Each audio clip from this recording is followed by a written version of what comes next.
Hello, good afternoon, good evening, good morning, good day.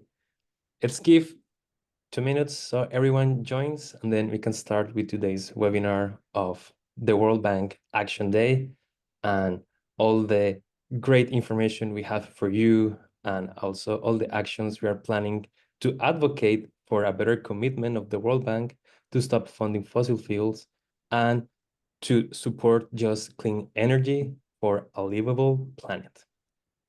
That being said, I'm gonna give 1 minute more to start, and I'm gonna introduce myself. I am Sebastian, or Sebastian in Spanish.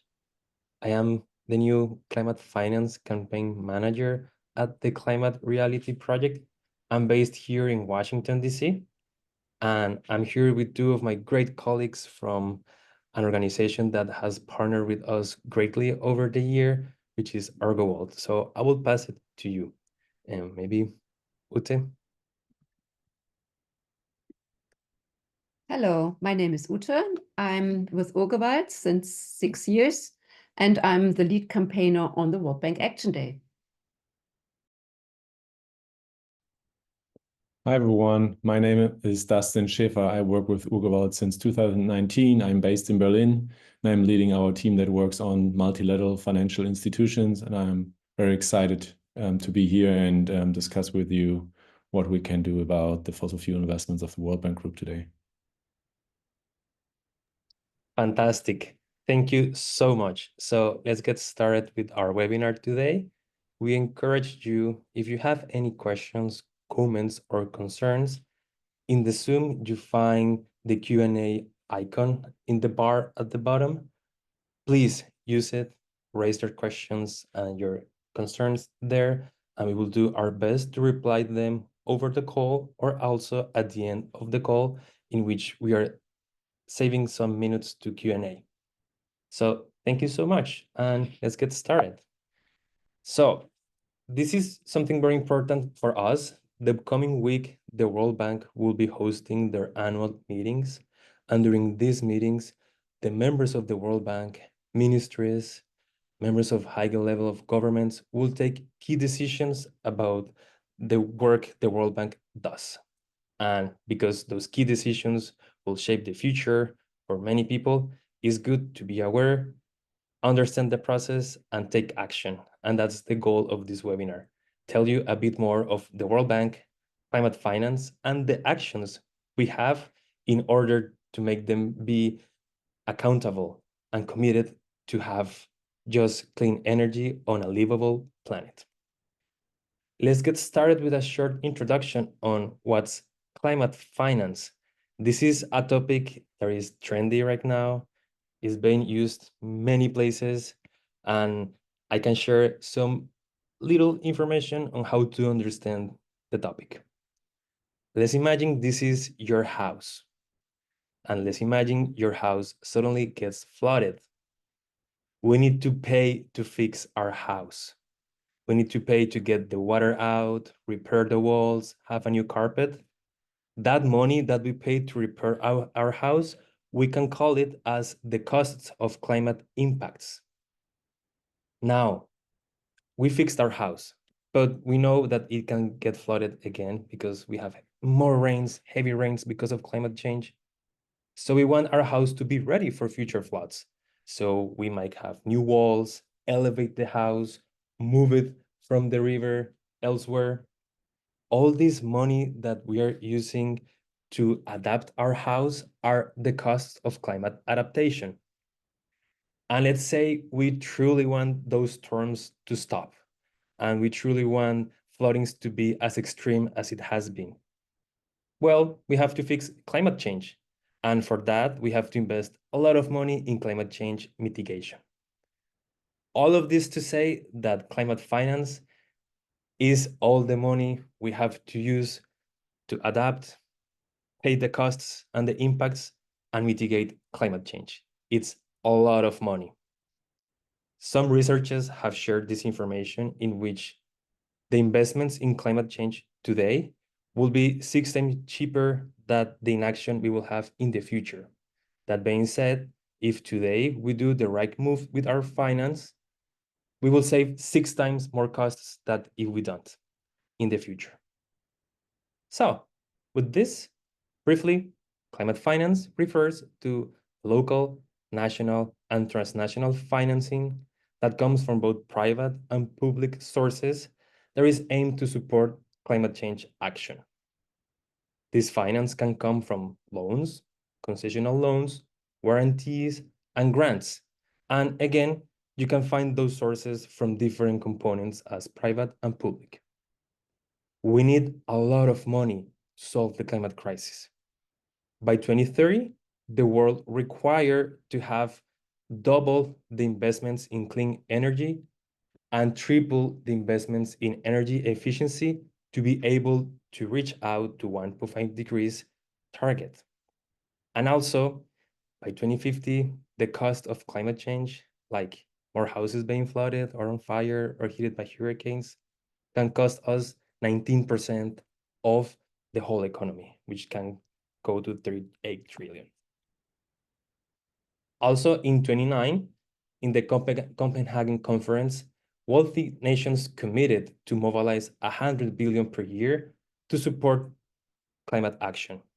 It was a delayed commitment and it took a while, but in 2020, it was accomplished. Now, developing countries are required to spend 300 billion annually by 2030 to adapt to climate change, and also to help these countries achieve net zero and decarbonize our economy.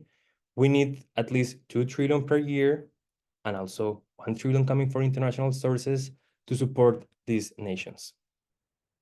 This complex graph can show you a brief of where climate finance comes from. If you see, most of it comes from government, also from national development financial institutions as development banks, also bilateral and multilateral, and we will check more the World Bank, which is part of this. But also you see on the private sector, there are commercial financial institutions and banks. And also there are households and corporations putting money through grants to projects and to also equity. And you see that most of this money goes on transportation, energy, building infrastructure, and more. Now, let's chat a bit more about the World Bank. And I will give the word to my colleagues in Urgewald. Thank you so much. And thank you, all of you, to join this webinar. I'm very excited to see so many people. And I'm also glad to maybe or hopefully meet some people from you online now that also maybe made it to New York this year for the leadership training, where I was lucky to be. And it's very great to be back in this circle here. And I will also spend maybe 1 minute just to give you a bit of background from our organization, so that you know where we are coming from and what we're doing. Urgewald was founded more than 30 years ago. And since then, our guiding principle was always that whoever gives money bears responsibility for it. So we are currently 70 employees, and most of our staff is based in Germany. And to put it simply, we follow the money in order to stop fossil fuel projects and also to change investing patterns of financial institutions. So we at Urgewald, we work on private and public banks. We work on investors, insurance companies, and basically all actors that play a certain role in the funding environment of fossil fuels, but also climate finance. And maybe some of you might know us for our company databases that we have. So one is the Global Coal Exit List, and the other one is called the Global Oil and Gas Exit List, which basically cover all major coal, oil, and gas companies worldwide. So we actually know who is the industry, and we can prevent from the money going there. But today we will focus on the work on our public banks, and the World Bank is one of those banks that we're working on in our team. And the special characteristics of these banks are that they are multilateral banks. And my team is also working on the Asian Development Bank and also the Asian Infrastructure Bank. As you can see on the slide, that there are several multilateral banks that have a similar structure to the World Bank, but the World Bank is clearly the most important and most influential bank. That's why we're also focusing on that bank. The global reach of these banks is both a curse and a blessing. As you have seen, the banks play a major role in providing the so desperately needed climate finance. But because multilateral banks play a crucial role in providing this money, it is also important to make sure that they don't fund fossil fuels anymore. And this is something what we are focusing on. Next slide, please. So the World Bank is a special agency of the United Nations, and it is led by governments of its member countries. So as I mentioned, the specific characteristics of those institutions like the World Bank is that they are publicly funded, and in case of the World Bank, owned by 189 countries. However, contrary to the UN principle of one flag, one vote, the respective voting power within the World Bank corresponds to each shareholder's financial commitment, so not very democratic, so to say. And the central governing body of the World Bank is the 25-member board of directors, staffed with so-called executive directors. Within the World Bank, there are 7 countries that hold an own seat, such as USA, China, United Kingdom, France, Germany, Saudi Arabia, and Japan, while other shareholders form country groups. So the representation of the different countries within the World Bank is very unequal. And with that background on the structure of the World Bank, I am now handing over to my colleague Koczy, who will give you some further background on the history and will also outline some problems that we see. Next slide, please, and over to you, Ute. Yeah, thanks. And I'm also very happy to be here and to give you a short introduction to the World Bank, which is, you can say, also a World Bank group. Group means there are 5 institutions that are in combination the World Bank, but usually the World Bank group, but 2 of them are most important, and usually we talk in the common language only about the World Bank, which is the thing we're gonna talk today. The World Bank was founded 80 years ago, and if you see 80 years ago, it's 1944, it's just during the Second World War, and it was founded at Bretton Woods. That's a nice hotel in New Hampshire, and there 44 countries met and decided to have an international way to change the ways of how to provide money, how to provide knowledge, and how not to make the same mistakes than done after World War First. So it's that nowadays, after this, after several decades, it started that the Bretton Woods institutions, because the World Bank was founded together with the International Monetary Fund, they both are called the Bretton Woods institutions. They shaped the international policy for the last decades. The really important thing about the World Bank is that it allocates significant funds for projects in Africa, Asia, and Latin America. But, and that's a huge problem, unfortunately also for coal, oil, and gas. And when we recognize this problem, we have been criticizing the World Bank for this fossil fuel finance for years. And now, 2 years ago, when the bank came under huge pressure, because it was very clear that this bank and the structure of the bank is not fit for the purpose to combat the multiple crises the world is facing. And this was done through Janet Yellen from the US Treasury and also from 9 other countries, from Germany, for example. And then it started something like a reform. And this reform headed last year to a new goal saying, end poverty on a livable planet. And this on a livable planet, it's a very important point, and we can stick to this. Next slide. Yeah, to go back a little bit into the history, when we were criticizing the World Bank for their fossil fuel finance, we had still David Malpass as the World Bank leader.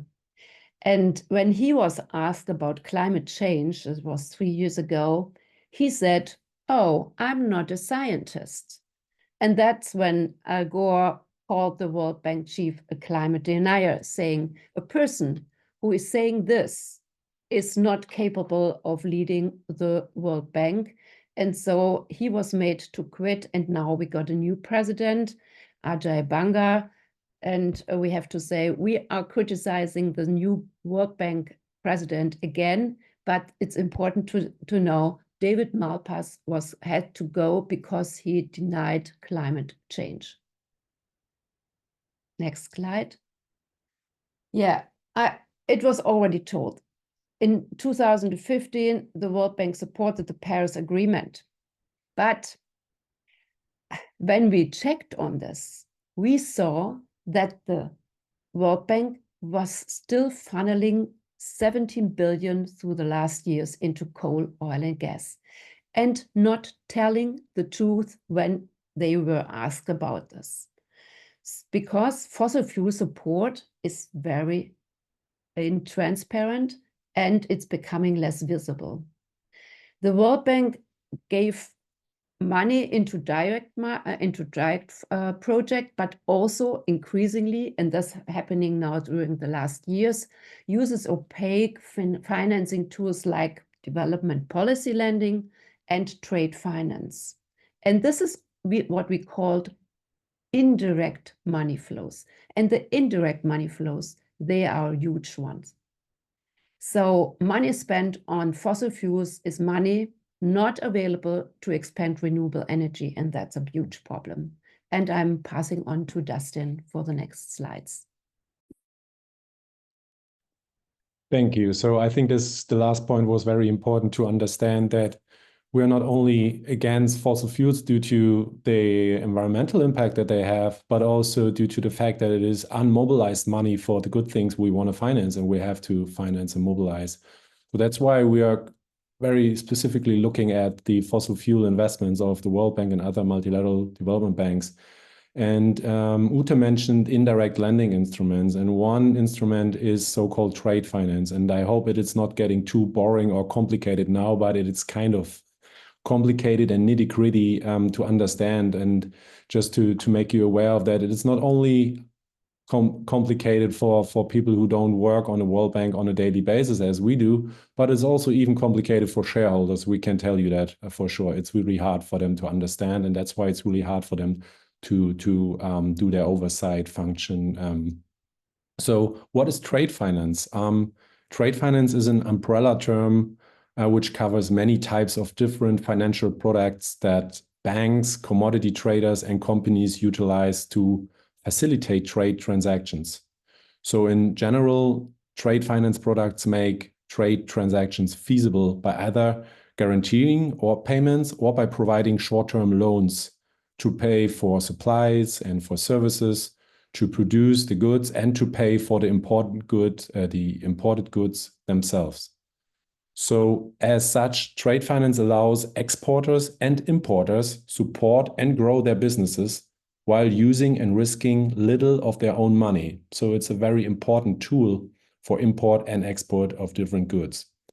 When the International Finance Corporation, which is the private sector arm of the World Bank, and maybe I can just repeat that here. So we have, as mentioned, the World Bank Group, which is the public sector, which provides loans to other governments.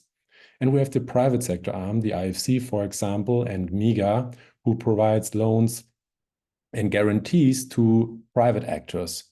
So the IFC is the private sector arm of the World Bank Group, and they act as a guarantor for trade transactions, and they hand out guarantees, for example, to pre-approved confirming banks. So now it's getting complicated. We have the IFC as a private sector side of the World Bank Group. They provide guarantees and loans to other private banks, and the private banks then again can provide money for or provide capital for trade transactions.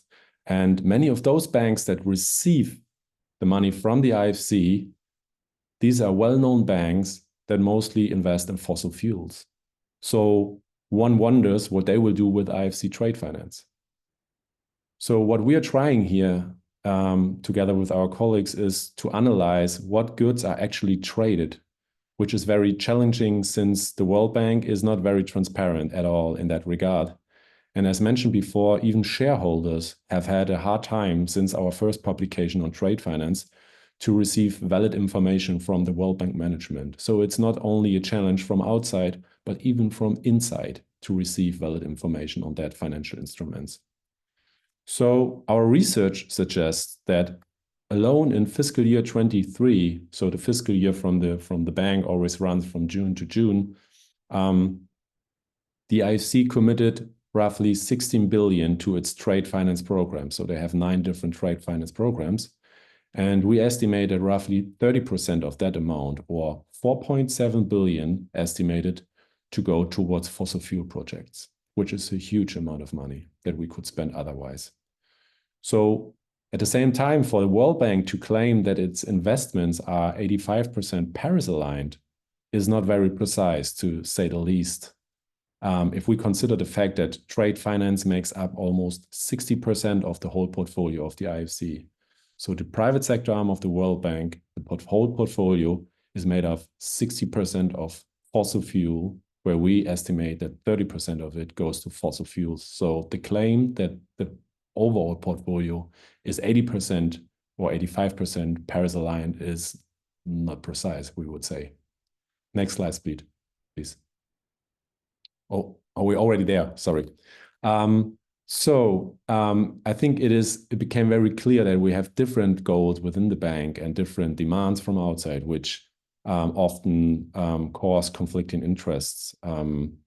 So the nature, the protection of the nature, the people, and yeah, very important goals for us as a movement, I think, have to deal with this conflicting interest. And all too often, it is unfortunately the interest of rich countries and the companies that receive or benefit from trade finance, for example, that prevail over those other goals that we have. So people who stand up for the interest locally and experience suffering from projects, for example, on the ground, also need international support and functioning grievance or accountability mechanisms. So this is also something we are working on. So we are not looking only at the energy portfolio of those institutions, but we also look at the structures within the banks, which enable people, for example, to file complaints against these institutions if they feel that their rights have been violated by the investments. And I think this is something very important, so that we not only spend a lot of money in all sorts of different projects, but we also have to make sure that the quality of those projects is very high, so we don't harm and not improve or increase the problems that we actually want to solve. And next slide, please. And I think, yeah. And now we are looking, next slide, please. It's just I think a slide in between. So what can we do, or what are our demands for the World Bank? So on the energy side of things, obviously, we want to stop funding for fossil fuels like oil, coal, and gas, either direct or indirect, as we have shown. So there are direct investments in fossil fuel projects, but there's mostly now indirect lending for fossil fuel sector. So, and what the institution has, which is a powerful tool, which is not used yet, is an excluded expenditure list, which is part of the financial agreement, and which entails a list of goods that are not allowed to be funded by the investments of the World Bank through other governments or the private actors. And we demand from the World Bank, or to be specific, from their shareholders, to add all fossil fuels on this list in order to avoid further fossil fuel spending. Obviously, we also demand to invest in the just clean energy to meet the targets that we have in terms of climate finance, and also the Paris Agreement, which is not enough. And we feel that we know that there's enough money in the system, but it just has to be directed in the right direction. And obviously, as you have seen from my presentation about trade finance and other instruments, it is quite intransparent. So we ask the bank over and over again to publish frequently comprehensible and transparent reports on climate finance, but also on their continued fossil fuel investments. And we obviously also ask the bank to commit to increase their climate finance to 45% of total funding. But also at the same time, we need to increase transparency, because even climate finance sometimes is going to fossil fuel instead of climate mitigation and adaptation. And this is a huge problem. So because we don't want to make a fundraiser for the fossil fuel industry, we want to make a fundraiser for the good things that we need here. So every time if we ask for more money, and if you talk to people and decision makers, it's always important also to underline that it's not only more money, but also more transparency. This is very key for us. Next slide, please. Yeah, and the other part that I have mentioned is on the accountability side of things. So if the World Bank, and especially Ajay Banga as the president, claims that he want to use the World Bank to fund the transition, and he wants to elevate poverty, then actually in our work on accountability mechanisms, so when people file complaints against these institutions, we unfortunately see that there's a lot of resistance towards the accountability mechanisms. So there needs to be a better commitment for citizen-driven accountability and remedy. And what do I mean by remedy? Remedy is just the demand towards the bank that if it is clear that the bank has violated its own policies, for example, and has violated the rights of the people that should actually benefit of the investments, obviously the bank has a responsibility to provide remedy for those people so that they are better off afterwards and not worse. And at the moment, the bank still fights this demand, and they are not very keen to do that.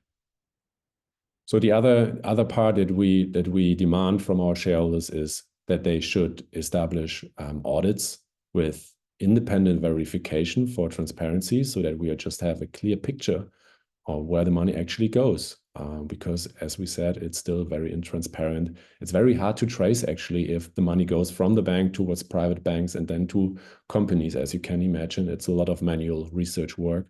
And it should be different actually. It should be clear for a public bank that they are transparent and that everyone can trace the money. And as we mentioned, if we gain and if we get to the goal that we have more transparency, obviously we can also mobilize more money for climate purposes. And in that way, I believe it will be easy to get at least 50% of total annual financing for that purposes. And I think this is something we have to put pressure on the banks to do so. And what Ute has mentioned, we also asked the bank or the shareholders and the governments to commit to funding the International Development Association. And now it's again like another term, another institution. The International Development Association is the part of the public side of the World Bank Group. As Ute mentioned, there are 2 public institutions and 2 private institutions at the World Bank, and the International Development Association is the institution that provides loans to the poorest countries, so to say, under terms that are under the market conditions, so that all countries can get the money on better terms. So this is a very important window for countries to receive funding, and that's why it's so important also to support the International Development Association in that regard. But also, it's the same institution that provides fossil fuel investments. So that's always the fine line that we have to work. And so we have to make the bank better, and especially if we want to make it bigger. That's very important to understand. Next slide, please. So, and I think with that, I hand over another time to my colleague Ute, and she will let you know what we can actually do. So, yes, next slide. I think it's now time to move forward to the campaigning process because you probably realize that if you get accustomed to all these numbers and you see what the World Bank is telling us and what's the truth behind it, that is really outrageous. And that's the reason why we decided it's time to go to the streets again and to put pressure from the outside and not only from the inside, so that we can really do something from all the necessary sides that something is changed. And that's the reason why we want the claim we want to reduce poverty, and we want also that we want this done through renewables. And part of the World Bank's management and the executive directors, they try to undermine their own accountability mechanisms. And that's really a problem. The IFC, that does not want to financially contribute and is not open to criticism, they say always to the shareholders, they are in charge, they know what they are doing. But then if there are questions coming up, we realize that a lot of harm is done through their projects. And that's the reason why we think it's really necessary to have accountability and transparency. And that's the reason why we demand to adopt a people-centered remedy framework. And I think that's also something my colleague Dustin is doing, and maybe he is the one who should tell you more about this if there are more questions. So next slide. Yeah, what you can do. Yes, we think it's necessary to urge the World Bank to stop financing fossil fuels, be it direct or indirect, support a just transition to clean energy, and ensure that fair credit access for global South nations is available so that they build net zero economies. That's what they're telling us in the big conferences. And that's the reason why we think you should also join, and we should join the digital action. But I think that now, Sebastian, you may say something about the digital action before I go and say something about the World Bank Action Day. Yes, of course. Thank you so much about this. This has been fantastic information, and we have plenty of questions we would like to solve. Well, we explain a bit more of the 2 actions you can take that we are supporting from the team here with the fantastic work of Urgewald. Also, if you are here, it's because you care about this, and we truly appreciate your time and support. We all together are changing the world. Now, the World Bank is so big, and their executives are like so far from our reach sometimes. Take a moment to think, what can you do and what would you like to do to make them more accountable and to make them do the work we are looking for. For that, we are going to have a digital mobilization action in which you can sign a petition urging the World Bank to stop financing and funding fossil fuels. Also, we would like to have your signature in this petition, and we would like to compile them all and share the petition to the World Bank itself and tell them, look, all these people are asking you to stop funding fossil fuels. Please pay attention. And also there are other things we can do on social media, and also maybe tag them on a Twitter X post like, we know you are in the meetings, do better, commit to more finance, and other actions. And of course, if you're in DC, you can join us to our event that we have next Friday. So I will pass the word again to Ute to talk a bit more about this action. Yeah. You see, there's always the special week if there are the annuals or also the spring meetings, but this fall, it's the annuals from October 21 to October 26. And we pick always the Friday before the end of the meeting, which is at this time, it's October 25th. At this time, at noon, and we invite people from other countries to join too in their time zone, we will be in front of the World Bank at the Edward Murrow Park and invite other people coming also from the Global South and invite you to come and join a rally and then a march going to the White House.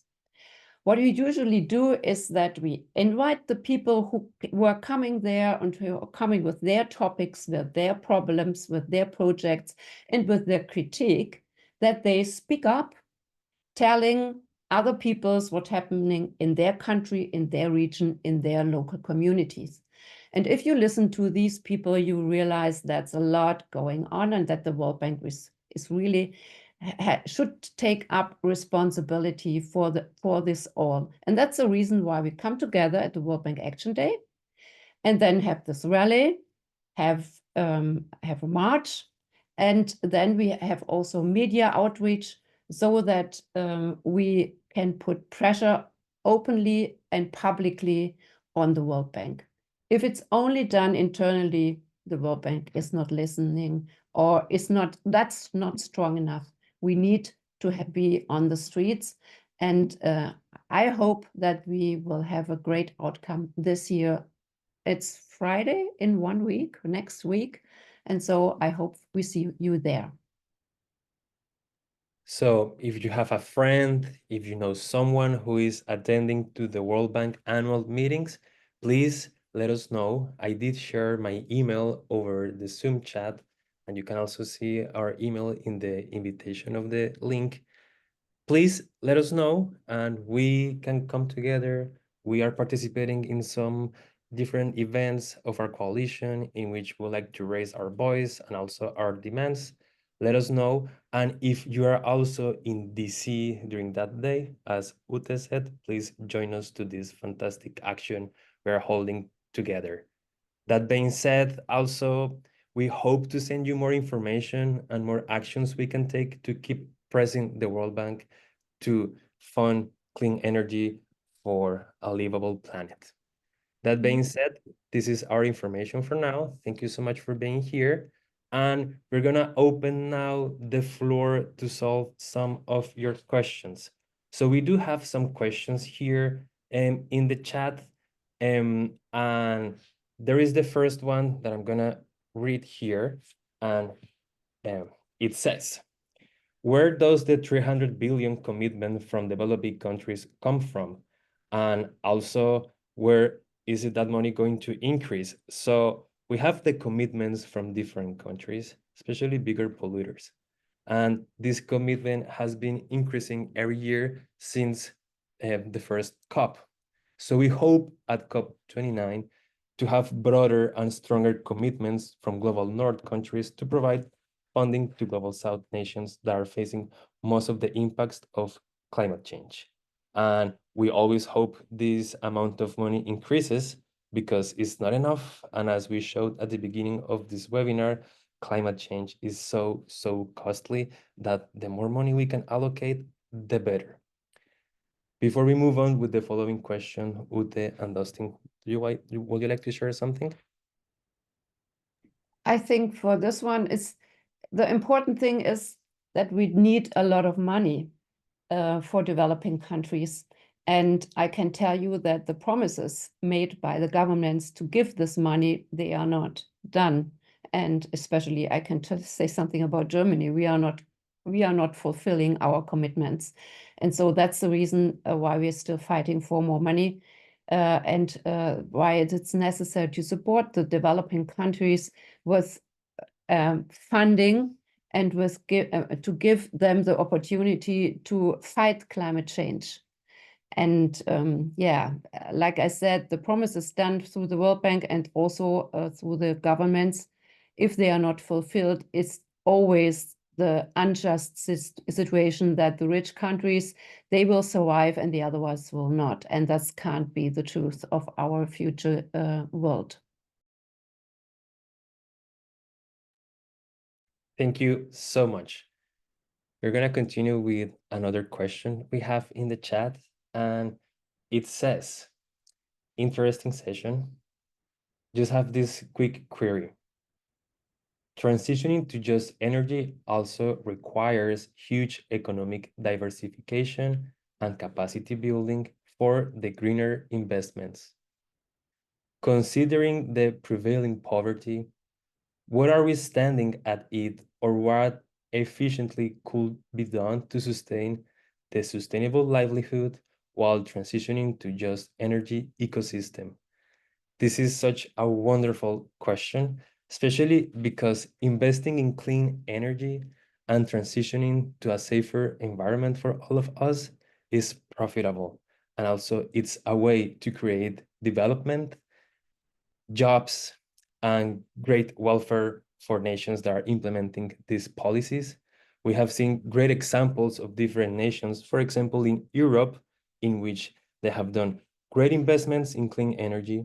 The energy transition has been successful, and at the same time, employment has increased, revenues have increased, and poverty has been reduced. So it's doable.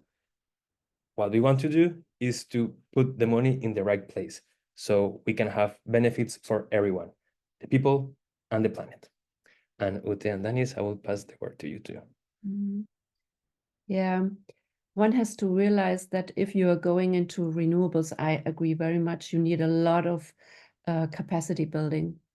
And it's also a problem of size. Usually it's like this: if big companies come into the countries, they are building huge plants or something like this. But usually the people who live in poverty, they don't need that big size. They need things and programs for their needs.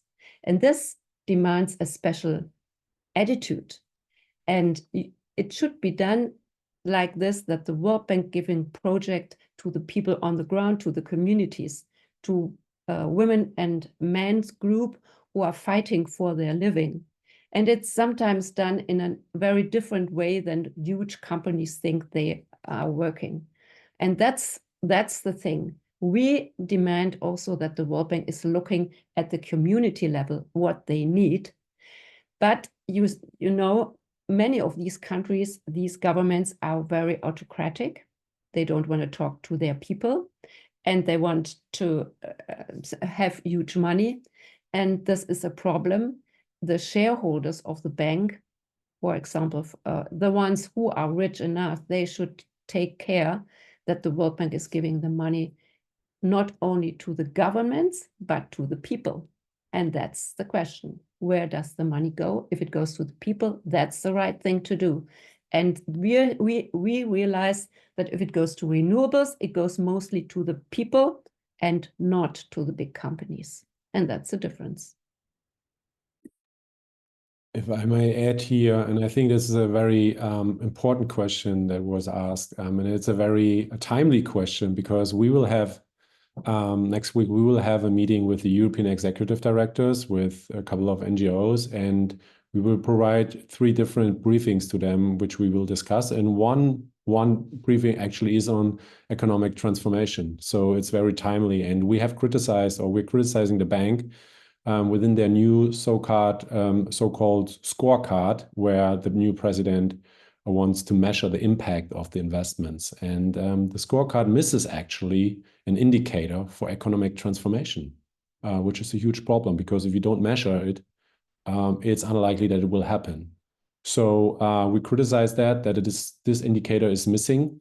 And the other part of the problem is that you also have to set up incentives within the bank so that they fund the kind of projects that also have impact on the economic transformation. And until now, the problem is that most of the investment officers are also assessed in their performance assessment for the lending volume. So there's a strong incentives for them to provide big loans, no matter what is actually necessary. And I think this is something the shareholders have also to work on, so that the people looking for quality and not only quantity of their investments. And that's why I believe the question is very important, timely, and we will try to make the shareholders aware that they have to do their homework on economic transformation. Thank you so much for helping providing this insightful information. We have a couple more questions. We're going to continue with this one that says, are there any possibility of corruption at the World Bank or the International Monetary Fund? I would say if we are asking for more transparency and accountability, is because they're lacking of it. But I will leave Ute and Dennis to provide more, and Dustin to provide. I think the question should go to Dustin because he's working on this a little bit more than me. Yeah, so there has always been corruption at the World Bank, and it is well documented. There are several books written about corruption from former World Bank staff that actually worked in the anti-corruption units of the World Bank. So one of the books that I can recommend is from Steve Bergman, Gods of Landing.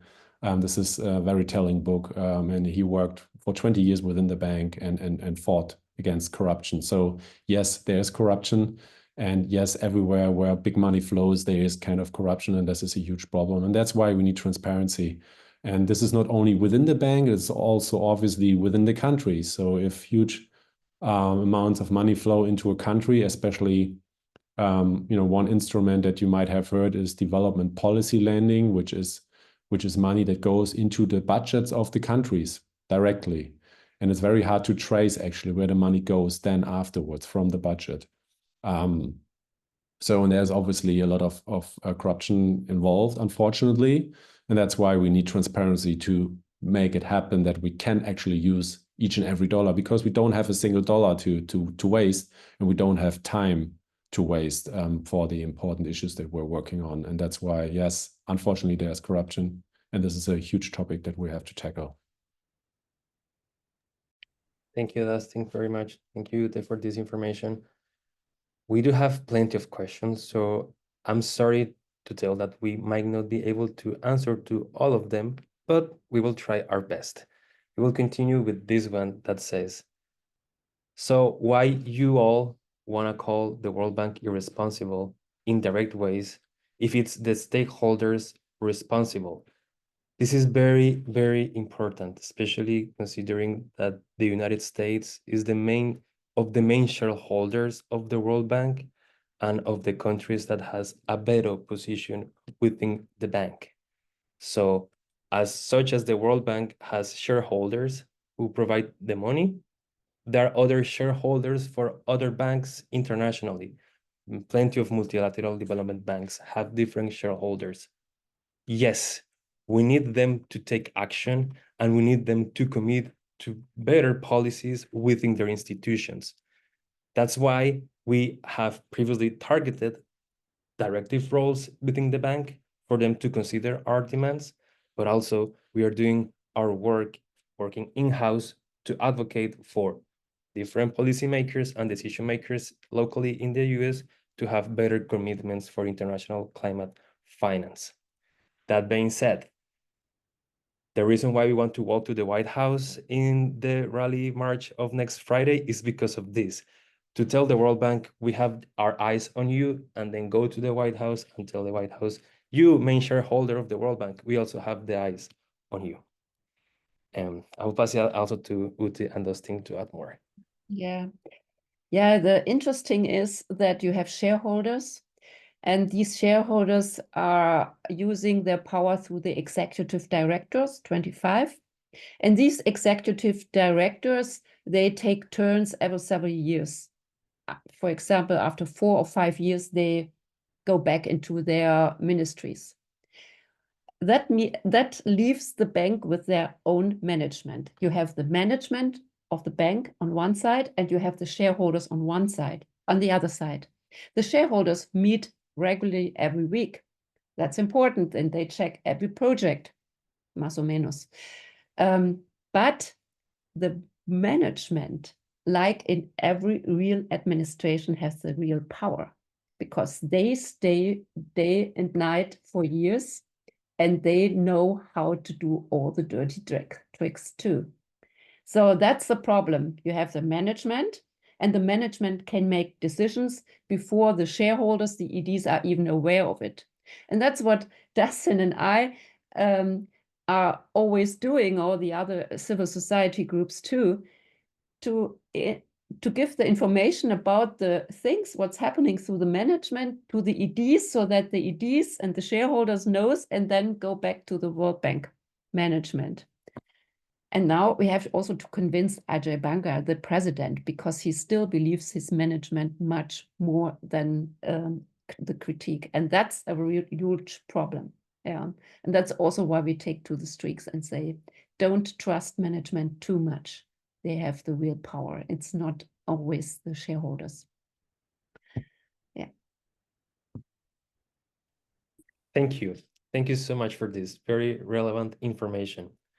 And continuing with the questions, we have one here asking that, can we organize actions from our countries? We are targeting the physical in-person action of the march to be in the US because the World Bank offices are based in Washington, D.C. We have a digital mobilization action we are sharing with you, in which we would like you to sign and tell the World Bank to stop funding fossil fuels and just to fund clean energy for a livable planet. So that's something you can do online, and it's quite easy. Now, as part of this community, we always encourage you to keep learning and get the right information so you can use your voice to tell others what's happening. But also, once you have an informed perspective of the situation, and we hope this webinar helps you understand a little bit more of the role of the World Bank in climate finance, then you can take an action and use your decisions and use your votes to have better representatives from your countries taking decisions on climate.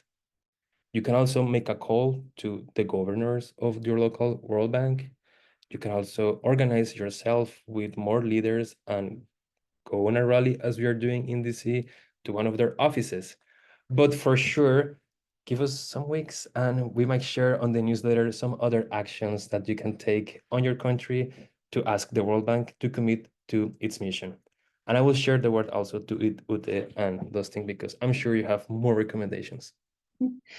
Yeah, you know, when we started 2019 with the World Bank Action Day, we did it on the street, and then came COVID. And then we decided we need some digital action. And then we realized the planet is turning.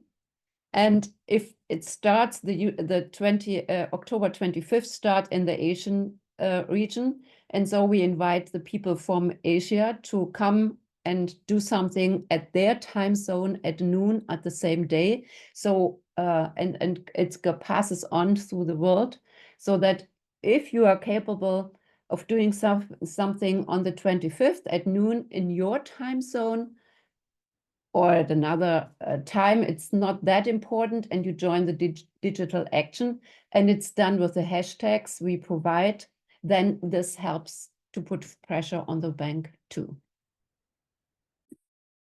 Yeah, and just to underline how important it is that representatives hear from their own people within the country about their demands to end fossil fuel spending, for example. Because if we talk to our shareholders, they always say, like, you know, we hear from our partners, from our other governments, that they say, you know, we want to fund gas, for example. And we say, yeah, you just talk to governments. We talk to the people, and they say they don't want to have gas, for example. So that's very important that these voices are being heard on a country level, even though I have to say, depending on the country, obviously, it is not always feasible to do the local protest, because it can also be dangerous for people to act on it and to protest. As you know, those people who live in the countries, they know. I don't have to tell you that. But I think this is important to understand, and it's a huge privilege for us to, you know, to protest on the streets and talk directly to our governments, because that is not common for everyone around the world. And that's why we also consider it as a privilege to have this access, and we want to make sure that we ask the right questions and we put the right demands towards those shareholders that are in support of your work. Thank you very much. And let's take one last question. Sorry, we are missing some of your questions. And it says, what do you think about climate litigation to help shift the World Bank's direction? Excellent question. And I would love Ute and Dustin to answer first, and then I can come up with a vision. I think, Dustin, you are the one who wanted to, this is your question.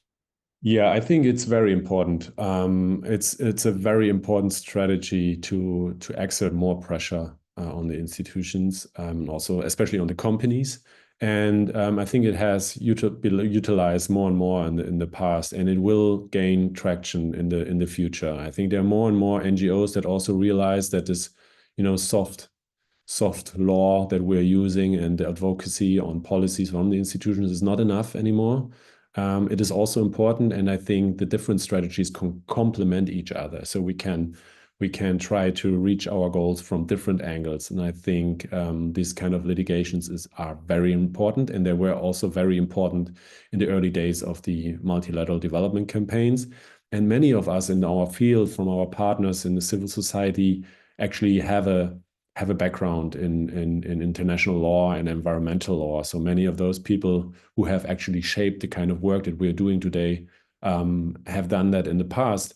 But in the earlier days, it was just not feasible and possible to do this kind of work towards the institutions. It's just a rather new phenomenon that we are able to actually litigate companies for doing business, for example, in other countries. So one case at the IFC is very well known. I will just try to post a link on it so that you can read it carefully, where it was managed by the International Earth Rights Group in the US to litigate a US company for their fossil fuel business and the harm that they have done in India, for example. So it's very important.